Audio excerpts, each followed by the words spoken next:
আলাইকুম। আজকে নতুন একটি ভিডিও নিয়ে আসলাম। আজকে দেখাবো যে রিং মেশিনের স্পেয়ার পার্টস, ঠিক আছে, যন্ত্রাংশগুলো আমি প্র্যাকটিক্যালি দেখাবো। তো এটা হচ্ছে আপনার রবিং হোল্ডার। হ্যাঁ, এখানে কিন্তু রবিং হ্যাঙ্গিং করা থাকে। এটা হচ্ছে সিমপ্লেস ববিন, ঠিক আছে, এটা রবিং হোল্ডার। আর হচ্ছে এটা হচ্ছে আপনার গ্রিল, ঠিক আছে, এটাও গ্রিল। দেন হচ্ছে এটা আপনার আর্ম প্রেশার। আর এটা হচ্ছে আপনার ওডেন রোলার। হ্যাঁ, এটা হচ্ছে ওডেন রোলার। আর এটা হচ্ছে আপনার কট রোলার। তো এখানে আপনার 3/3 ড্রাফটিং সিস্টেম। হ্যাঁ, এখানে তিনটা, উপরে তিনটা, নিচে তিনটা, 1 2 3। এখানে 1 2 3, 3/3 ড্রাফটিং সিস্টেম রিংয়ে।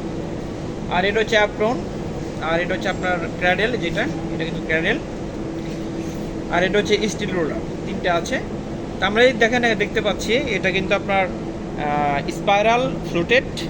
আর মাঝখানে একটা আছে, এটা হচ্ছে আপনার নার্ল ফ্লুটেড, এটাও হচ্ছে স্পাইরাল ফ্লুটেড।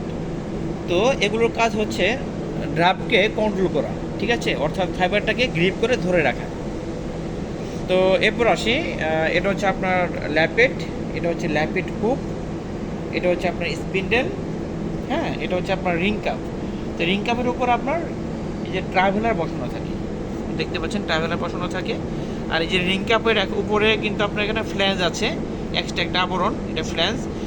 সাধারণত আপনার কাউন্টের উপরে কিন্তু ডিপেন্ড করে। ধরেন আমরা যদি লাইট কাউন্ট চালাই, সেক্ষেত্রে আপনার সিঙ্গেল ফ্ল্যাঞ্জ দেওয়া হয়।